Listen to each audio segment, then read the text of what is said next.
こんにちは、ハイジーです。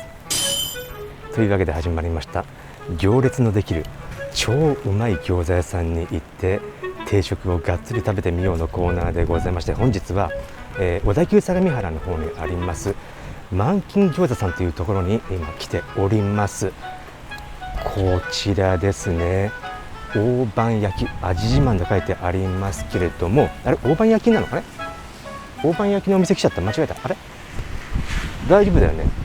満金餃子さんですよね。あ、間違えた。すみません。この大判焼きカンカンさんの隣のダンディ美容室さんの隣のこっちでした。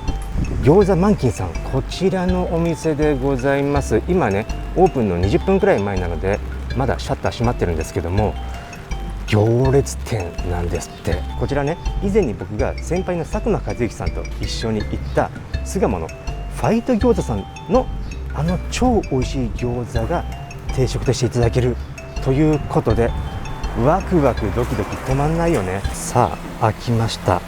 満金餃子さんのシャッターが開く瞬間でございます。というわけで入店しまして、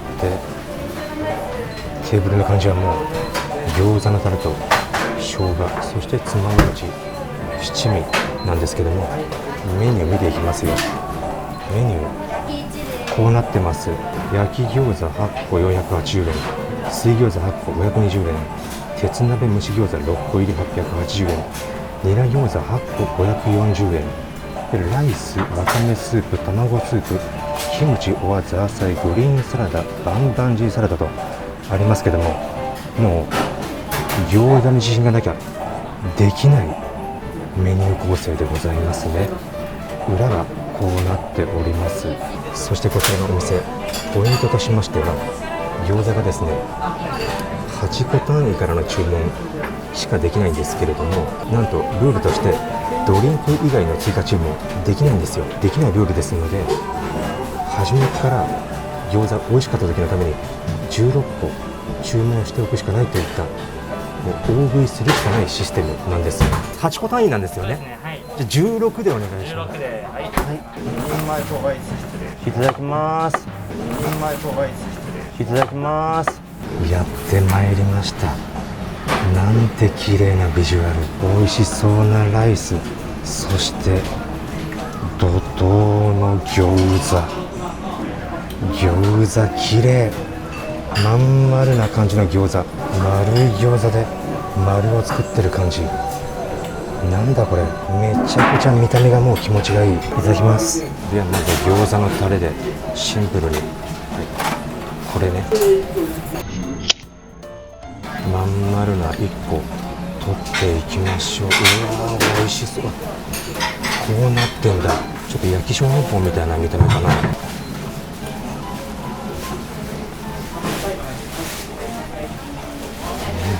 まい。衣がちょっとほらカリッと固めの分厚い衣からの中ジュワジュワうま。そしてめちゃくちゃ熱かったぞ。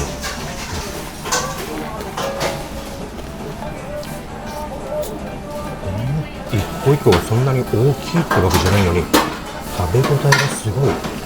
小さな巨人だな。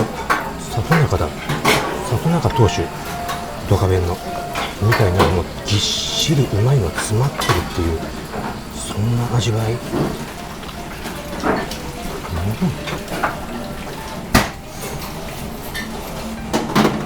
やうまい。いや思ったよりも味わいがあっさりもしてんのかな。だからじっくり旨味を堪能するっていったイメージの調味料がね、もう餃子のタレと生姜だけ。この辺のねこだわりもかっこいいですよね。ここに来たら餃子をこのタレで食うべしと、それだけでいいぞと、他のことは考えるなと、そういう感じ。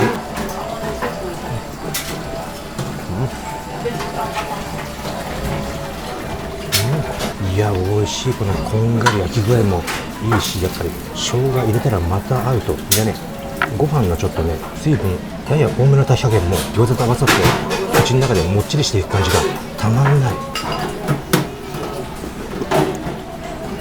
さあ結構食べたかなと思いながら、まだ10個残ったところでフォーメーション451になりましたね。451のフォーメーションでワントップです。大迫選手です。いや美味しい。大迫選手もこれ食べたら言うでしょうね。ハンバーグではないって言うでしょうね。そりゃそうだよ、餃子だからね。ではちょっとひっくり返して中を見ていきたいと思うんですけども、こういう感じになっております。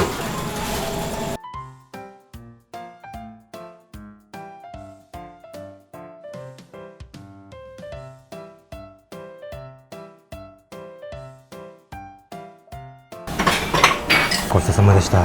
というわけで食べてまいりました餃子のマンキンさんの焼き餃子でございますが、美味しかった。でやっぱり8個とかじゃなくて16個いっといてよかった。前半のね熱々な時間帯の焼き餃子と後半ちょっと温度が下がってきた時の焼き餃子のまた味わい違ってくんのよ。後半の方がね皮のぎっしり感、それをより感じられて、またそれはそれでうまいみたいな感じになるし、あれ一個一個さちっちゃく見えてると思うんですよ、割とね。ですけれども食べてみたらね、やっぱり普通の餃子と比べて食べ応えがないってことは全くなくて、ちゃんと皮の迫力から中のギュッと詰まり方から素敵な一品でございまして、満足度高かったな、美味しかったな。さすが相模原市民のソウルフードと言わしめる素敵な餃子でございましたっていうのもありますが、それは一旦置いておいて、また変なコメントが来てんだ。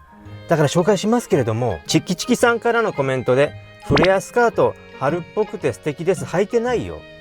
なんでみんな僕がさいつもさ動画でこっから上しか映んないからって言って下半身の部分ね、ブルマとかフレアスカートとかそういう想像をして決めつけてきてんの。もう想像じゃない、これ決めつけよ。フレアスカート履かないよ。ひろまめさんからのコメントで、ラフレシアの操縦できて羨ましい。してないよラフレシアの操縦。これガンダムだよね。ガンダムのラフレシア操縦するのカロット・ロナですよね。そのこと言ってますよね。前から見たらロビン・マスクみたいな感じなのかなと思いきや、横から見たらめちゃめちゃしゃくれてるっていう。カロット・ロナではないからね。あそこまでしゃくれてない。森和恵さんからのコメントで、ヘパリーゼに一番似てる言葉はシャトレーゼですよね。確かに似てる。ヘパリーゼとシャトレーゼ、これさ僕が前にね動画で出しましたアーモンドさんっていうねとんでもない量のパスタが出てくるお店で僕ボロネーゼ注文したんですよ。でその時にボロネーゼに一番似てる言葉はヘパリーゼですよねっていうことを言った時のコメントなんですけども、確かにねヘパリーゼとシャトレーゼ似てるってことは、でもさボロネーゼとシャトレーゼが似てなきゃおかしいんですけども、それはあんまり似てないんだよね。ボロネーゼシャトレーゼ、これがまだ不思議だよね。だから僕がさ六角誠治さんに似てるとか言われるのと、ジャイアント白田さんに似てるって言われることもあるんですけれども、ジャイアント白田さんと六角誠治さんは似てないのよ。そういうことなのよ。甘酢のあんさんからのコメントで、子供の頃友達と2人でお化け屋敷に並んでいて、途中で2人ずつから4人ずつへ変更された時に、私たちの前に並んでいたカップルの彼女さんの表情が一瞬で変わった時はすごく複雑な思いをしました。ハイジさんを見て急に思い出しました。複雑です。なんだこれ、なんで思い出すの。そんなちょっと嫌な目で見られたなっていう体験をなんで僕見て思い出した。それをそんなにお化けみたい。そしてなんだかんだで続いております懐かしい単語を放り込んでもらって、僕がそれあったね懐かしいっていうだけのコーナーでございますが、秀明高橋さんからのコメントで、チャイルズクエスト懐かしいね。チャイルズクエストは出てこない。あったね。